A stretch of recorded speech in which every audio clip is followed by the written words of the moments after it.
Video देखने के लिए मोटिवेशनल कहानियों को सब्सक्राइब, लाइक एंड शेयर कीजिए।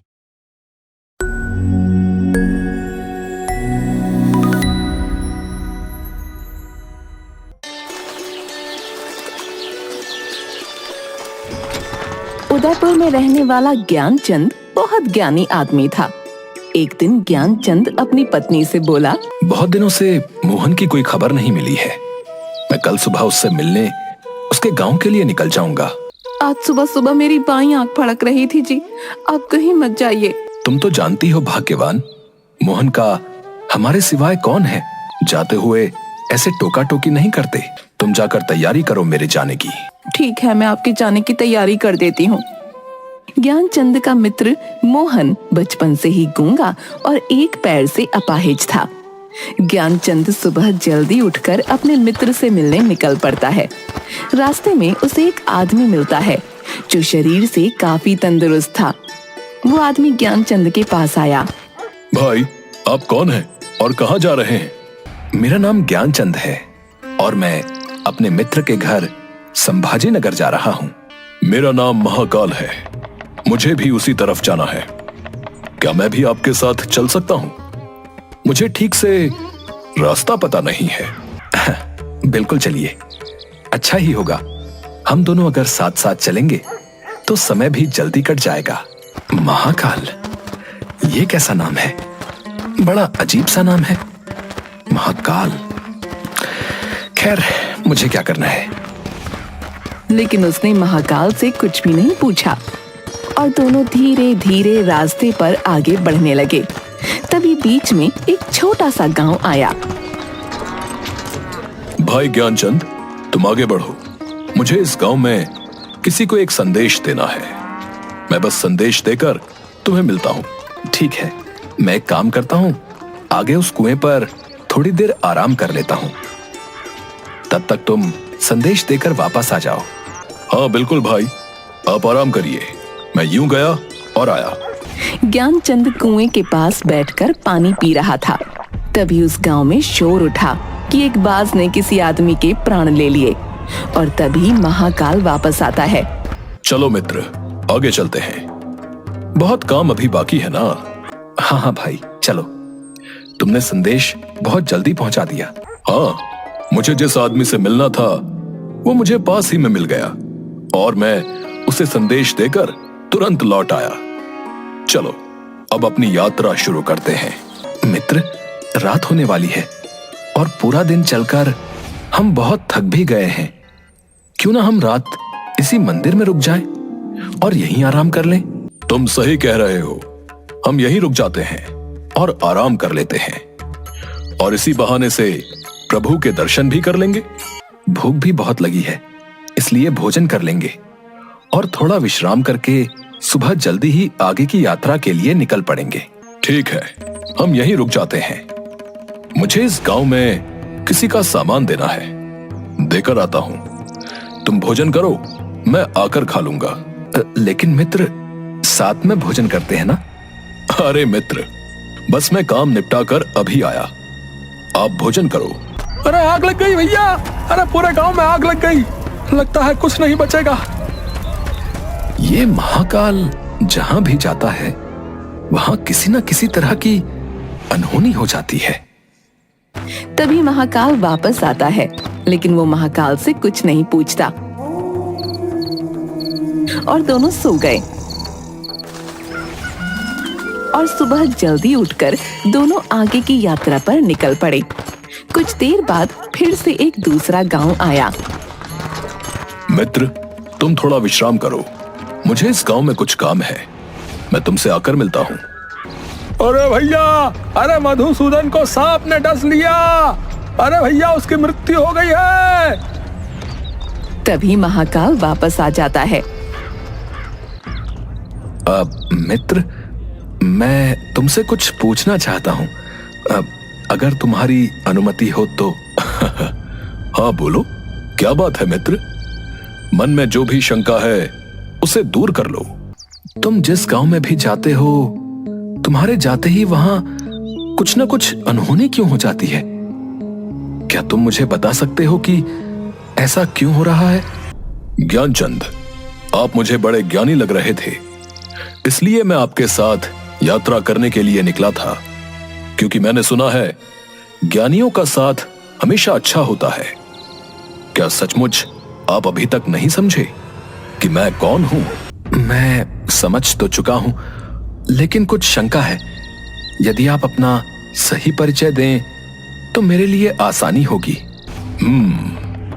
मैं यमदूत हूं और यमराज की आज्ञा से उन लोगों के प्राण हरण करता हूं जिनकी आयु पूर्ण हो चुकी है। अगर ऐसी बात है और तुम सचमुच ही यमदूत हो तो बताओ, अगली मृत्यु किसकी है? अगली मृत्यु तुम्हारे मित्र की है जिससे तुम मिलने जा रहे हो, और उसकी मृत्यु का कारण भी तुम ही होगे। अब तुम ये क्या कह रहे हो? क्या सच में अगली मृत्यु मेरे मित्र की होने वाली है और मैं ही उसकी मृत्यु का कारण हूं? वो मेरे बचपन का मित्र है, मैं उसकी मृत्यु का कारण नहीं बन सकता। इसलिए बेहतर होगा कि मैं अपने मित्र से मिलने आगे की यात्रा पर न जाऊं। कम से कम मैं तो उसकी मृत्यु का कारण नहीं बनना चाहता हूं। तुम जो सोच रहे हो वो मुझे भी पता है, लेकिन तुम्हारे अपने मित्र से न मिलने के विचार से नियति नहीं बदल जाएगी। तुम्हारे मित्र की मृत्यु निश्चित है और वो तुम्हारे चरणों में ही मर जाएगा। अगर ऐसा है तो मैं अपने मित्र से मिलने आगे जाऊंगा ही नहीं और अपने घर वापस लौट जाऊंगा। परंतु जैसे ही वह गांव की तरफ से लौटने लगा, उसका मित्र मोहन तेजी से आता हुआ दिखाई दिया, जो ज्ञानचंद को देखकर बहुत ज्यादा खुश लग रहा था। मोहन के आने की गति को देखकर ऐसा लगा कि वो बहुत देर से उसके पीछे आ रहा हो। तुम कुछ भी कर लो, लेकिन नियति को नहीं बदल सकते हो। तुम्हारा मित्र बहुत देर से तुम्हारे पीछे आ रहा है, क्योंकि उसने अपनी शक्ति से ज्यादा जोर से दौड़ने की कोशिश की, जिस कारण कुछ ही क्षणों में वो तुम्हारे चरणों में अपनी आखिरी सांस लेगा। जैसे ही मोहन ज्ञानचंद के पास पहुंचा, वो जमीन पर गिर पड़ा। मित्र मित्र मित्र, तुम ठीक हो ना? मैं तुम्हें कुछ नहीं होने दूंगा। उठो उठो मित्र, उठो। नहीं, ऐसा नहीं हो सकता। मेरी वजह से तुम दुनिया से चले गए। नहीं। तुम्हारा मित्र पिछले गांव से ही तुम्हारे पीछे पीछे आ रहा था, लेकिन तुम समझ ही नहीं सके, क्योंकि वो गूंगा है, जिस कारण वो तुम्हें आवाज नहीं दे पा रहा था, और एक पैर से अपाहिज होने के कारण वो तुम तक नहीं पहुंच सका। उसने अपनी सारी ताकत लगाकर तुम तक पहुंचने की कोशिश की, और बुढ़ापे में शरीर में ज्यादा शक्ति नहीं होती, इसलिए उसकी हृदय गति रुकने की वजह से उसकी मृत्यु हो गई। और उसकी मृत्यु की वजह तुम हो, क्योंकि वो तुमसे मिलने के लिए अपनी सीमाओं को लांघकर तुम्हारे पीछे भाग रहा था। अगर मृत्यु मेरे मित्र की होनी थी तो तुम शुरुआत से मेरे साथ क्यों चल रहे थे? मैं तो सभी के साथ चलता हूं और हर क्षण चलता रहता हूं। केवल लोग मुझे पहचान नहीं पाते, क्योंकि लोगों के पास अपनी समस्याओं के अलावा किसी और व्यक्ति, वस्तु या घटना के संदर्भ में समझने का समय नहीं होता। तो क्या तुम बता सकते हो कि मेरी मृत्यु कब और कैसे होगी? हालांकि किसी सामान्य जीव के लिए यह जानना सही नहीं है, लेकिन तुम ज्ञानी व्यक्ति हो और अपने मित्र की मृत्यु को जितनी आसानी से तुमने स्वीकार कर लिया, उसे देखकर मुझे यह लगता है कि तुम अपनी मृत्यु के बारे में जानकर परेशान नहीं होगे। तुम्हारी मृत्यु आज से ठीक 6 महीने बाद किसी दूसरे राजा के राज्य में फांसी लगने से होगी। और आश्चर्य की बात यह है कि तुम स्वयं खुशी से फांसी को स्वीकार करोगे। ज्ञानी व्यक्ति भी अपनी मृत्यु के बारे में जानने के बाद मृत्यु से बचने के लिए कुछ न कुछ करते हैं। ज्ञानचंद ने भी ऐसा ही किया। उसकी पहचान उस राज्य के राजा तक थी। ज्ञानचंद राजा के दरबार में पहुंच गया और सारी बात बताई। हमारे मित्र की समस्या आप सबने सुनी और आप सब बहुत ही ज्ञानी हैं। इसीलिए मैं अपने मित्र के प्राण बचाना चाहता हूं, जिसके लिए मुझे आप सबकी सलाह चाहिए। महाराज, जैसा कि पंडित जी ने कहा है कि उनकी मृत्यु 6 महीने बाद होगी, लेकिन मृत्यु तब होगी जब वो किसी दूसरे राज्य में जाएंगे। अगर हम उन्हें किसी दूसरे राज्य में न जाने दें तो उनकी मृत्यु कैसे होगी? आप सबकी बात बिल्कुल उपयुक्त है। हमारे मित्र के रहने की व्यवस्था राजमहल में ही कर दी जाए।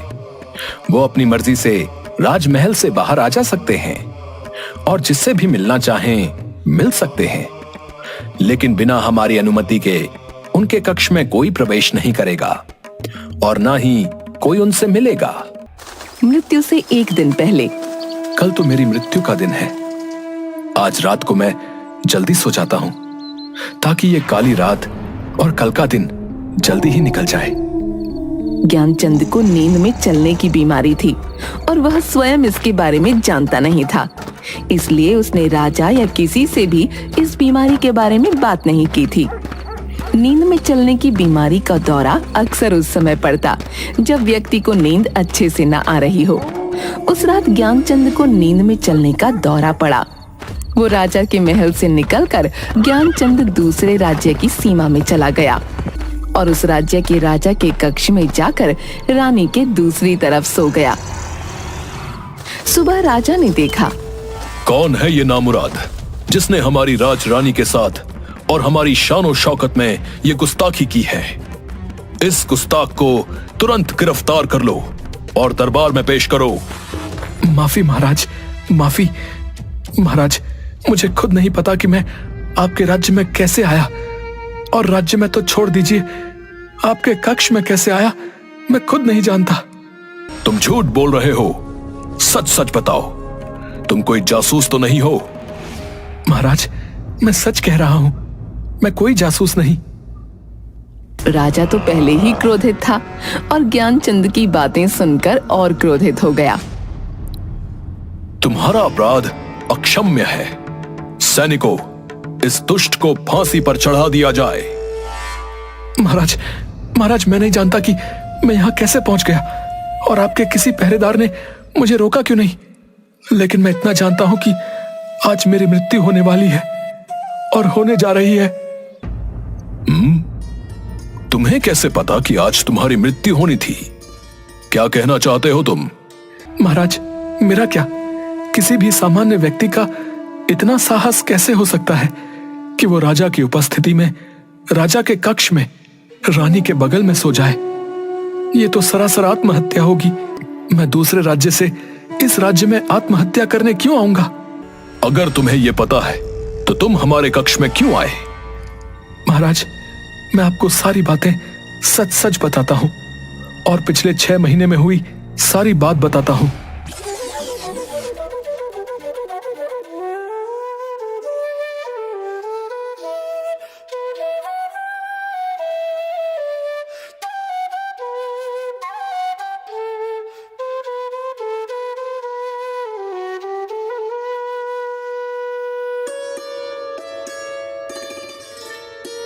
तुम अपनी मृत्यु से बचने के लिए महाकाल और अपनी मृत्यु की भविष्यवाणी का बहाना बना रहे हो। नहीं महाराज, अगर आपको ऐसा लगता है तो आप पड़ोसी राज्य के राजा से पता करवा सकते हैं। यदि तुम्हारी बात सत्य है और आज तुम्हारी मृत्यु का दिन है जैसा तुमने कहा, तो मैं तुम्हारी मृत्यु का कारण नहीं बनूंगा। लेकिन यदि तुम झूठ बोल रहे हो तो निश्चित ही आज तुम्हारी मृत्यु होगी। पड़ोसी राज्य के राजा हमारे मित्र हैं। हम अभी अपने सैनिकों को वहां भेजकर तुम्हारी कही बातों का पता लगवाते हैं। सिपाही दूसरे राज्य जाकर वापस आते हैं।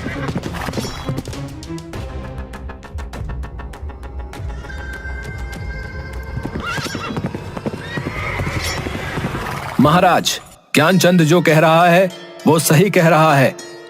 दूसरे राज्य के राजा ने ज्ञानचंद को अपने महल में ही रहने की संपूर्ण व्यवस्था दे रखी थी। पिछले 6 महीने से ये राजा का मेहमान था। कल रात राजा स्वयं इससे अंतिम बार कक्ष में मिले थे और उसके बाद ये इस राज्य में कैसे पहुंचा, इसकी जानकारी किसी को नहीं। इसके अनुसार ज्ञानचंद को फांसी की सजा देना उचित नहीं है। लेकिन अब समस्या यह है कि अगर इसे फांसी नहीं दी जाएगी तो यह राज्य के नियमों के विरुद्ध होगा, और अगर इसे फांसी दी जाएगी तो ये इसके साथ अन्याय होगा।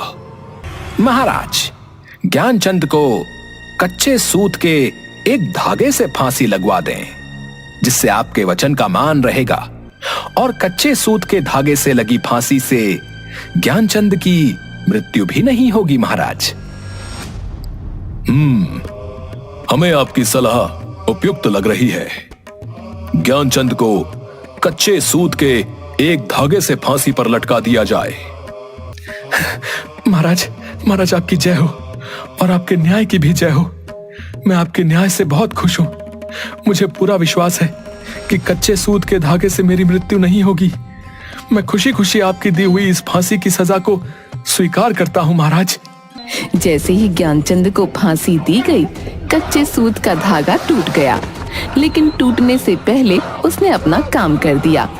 ज्ञानचंद के गले की नस कट चुकी थी और वो जमीन पर पड़ा तड़प रहा था, और देखते ही देखते उसका शरीर शांत हो गया। विश्वास नहीं हो रहा कि ये कमजोर से धागे से किसी की मृत्यु हो सकती है। नियति ने अपना काम कर दिया है। जो होना होता है वो होकर ही रहता है। हम चाहे जितनी भी सावधानी कर ले, समझे? चाहे इंसान जितने उपाय कर ले, हर घटना और उस घटना का सारा ताना बाना पहले से निश्चित है, जिसे हम रत्ती भर भी इधर उधर नहीं कर सकते। इसलिए ईश्वर ने हमें भविष्य जानने की क्षमता नहीं दी है, ताकि हम अपने जीवन को ज्यादा बेहतर तरीके से जी सकें। सैनिकों, ज्ञानचंद के पार्थिव शरीर को पूरे सम्मान के साथ पड़ोसी राज्य में उसके घर ले जाया जाए और उसके परिवार की यथोचित सहायता की जाए। उसके बाद ज्ञानचंद की पत्नी ने ज्ञानचंद का दाह संस्कार पूरे विधि विधान से किया। वीडियो देखने के लिए मोटिवेशनल कहानियों को सब्सक्राइब, लाइक एंड शेयर कीजिए।